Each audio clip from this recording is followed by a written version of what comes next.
یہ سائیں G M سید ہیں جنہوں نے سندھو دیش کا اعلان کیا تھا۔ انہیں سندھی قوم پرستی کا بانی سمجھا جاتا ہے۔ وہ پہلے کانگریس میں تھے لیکن بعد میں قائد کی دعوت پر آل انڈیا مسلم لیگ میں آئے تو انہیں قائد اعظم نے مسلم لیگ سندھ کا صدر بنایا۔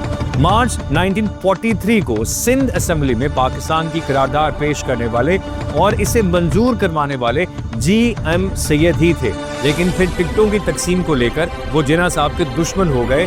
اگلے روز قائد اعظم نے انہیں پارٹی سے باہر نکال دیا اور پھر دنیا نے دیکھا کہ آزادی سے چند روز قبل سندھ اسمبلی کے آخری اجلاس میں جی ایم سید نے پاکستان کے خلاف ووٹ دیا۔